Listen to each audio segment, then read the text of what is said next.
L'auteur de ce livre, c'est le bien-aimé frère Denven Franke. Le titre du livre, Suprême Intention. Nous sommes au chapitre 5, petit 3. Chapitre 5, petit 3. Mais il serait tout aussi faux de penser que Dieu a été pris par surprise avec la chute de l'homme et que la rédemption est un expédient. Mais non, sa préscience embarrassait sans peine ce que l'homme allait faire, comment il allait user de ses facultés morales. Aussi, comment il allait user de ses facultés morales.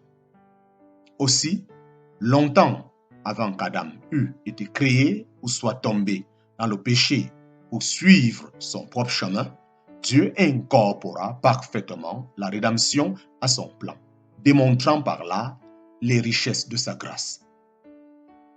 Dieu était ainsi fondé à nous rappeler que Jésus-Christ était bien l'agneau immolé dès la fondation du monde, prédestiné avant la fondation du monde et manifesté à la fin des temps à cause de vous. 1 Pierre chapitre 1, verset 20.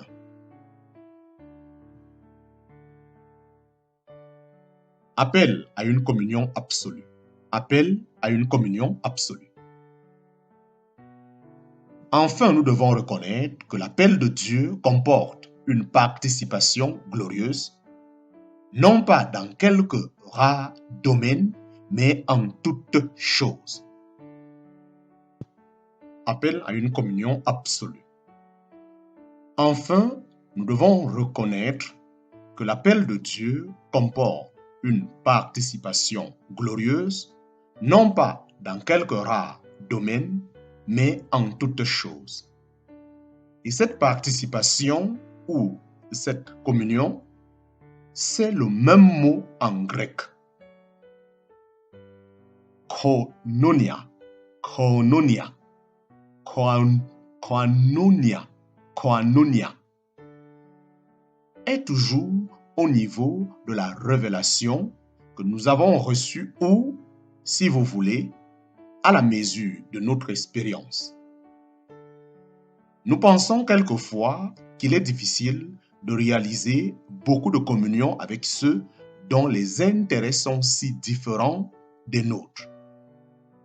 Que dire alors de Dieu, qui recherche la communion de l'homme, bien qu'il le trouve concentré sur lui-même et ses propres entreprises?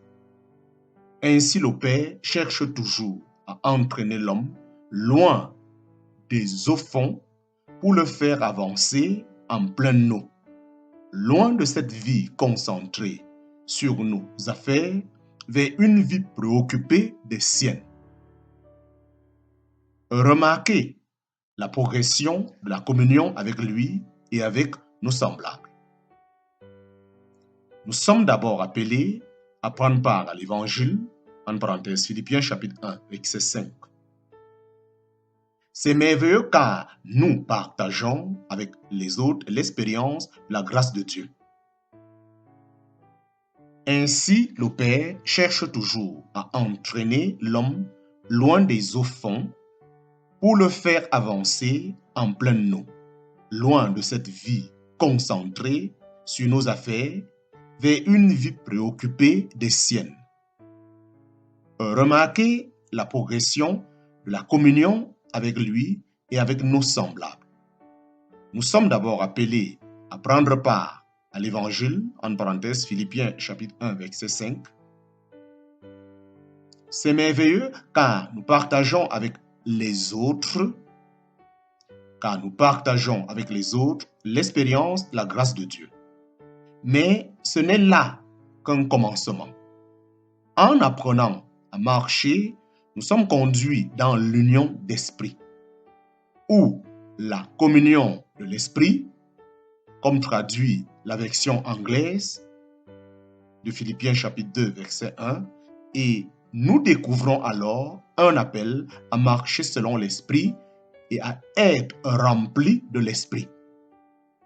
Mais le Saint-Esprit ne vit que pour nous rendre Christ plus réel, et ainsi nous voilà appelés à la communion de son Fils.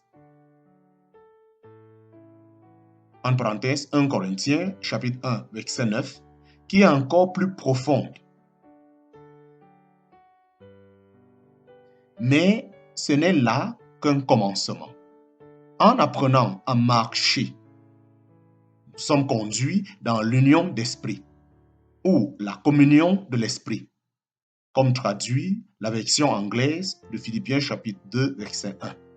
Et nous découvrons alors un appel à marcher selon l'esprit et à être rempli de l'esprit. Mais le Saint-Esprit ne vit que pour nous rendre Christ plus réel. Et ainsi, nous voilà appelés à la communion de son Fils. En parenthèse, 1 Corinthiens chapitre 1 verset 9. Qui est encore plus profonde. Qu'y a-t-il de plus admirable? Qu'a-t-il de plus admirable? Mais au fur et à mesure que nous arrivons à partager sa manière de penser et que nous progressons dans cette communion, nous sommes appelés, comme Paul, à la communion de ses souffrances. Philippiens chapitre 3 verset 10. C'est là la volonté de ceux qui désirent entrer, comme le Seigneur Jésus, dans un ministère fructueux, vivant pour le Père et ayant part à sa puissance de résurrection, ainsi qu'à l'autorité qui en découle. Mais le Saint-Esprit ne vit que pour nous rendre Christ plus réel. Et ainsi, nous voilà appelés à la communion de son Fils. En parenthèse, 1 Corinthiens chapitre 1 verset 9, qui est encore plus profonde. Qu'y a-t-il de plus admirable?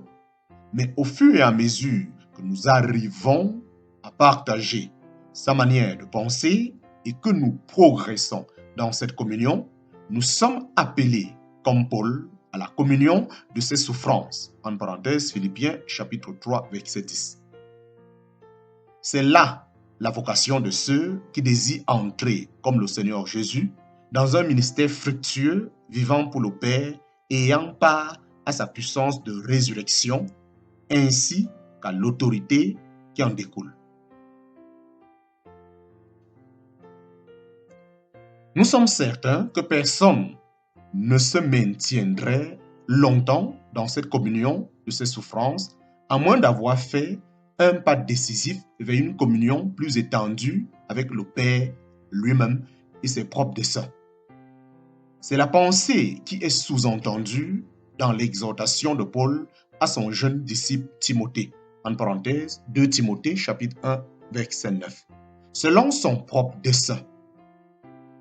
Parallèlement, Paul dévoile sa préoccupation la plus profonde, appeler tous les hommes à voir quelle est la communion du mystère, en parenthèse Philippiens chapitre 3 verset 9. Nous avons atteint ici la communion à son degré absolu. Et pourtant, combien se contentent de l'appeler un mystère?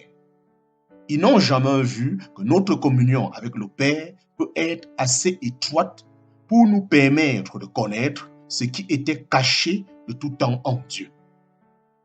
Mais Paul nous rappelle que Dieu a l'intention de faire connaître aujourd'hui par l'Église sa sagesse infiniment variée. Mais Paul nous rappelle que Dieu a l'intention de faire connaître aujourd'hui par l'Église sa sagesse infiniment variée. C'est certainement là un appel de Dieu aux siens pour les attirer dans l'Éternel, pour les rendre participants de ses glorieux desseins et de sa suprême pensée. Cela signifie que nous devons vivre là où toutes les parties s'intègrent parfaitement dans le tout, dans son intention immuable. Un simple coup d'œil autour de nous, dans l'Église d'aujourd'hui, révèle une chose, c'est que les hommes ne se préoccupent maintenant que d'une partie de la vérité. Acceptée sous cette forme limitée, la vérité détermine le niveau de leur communion.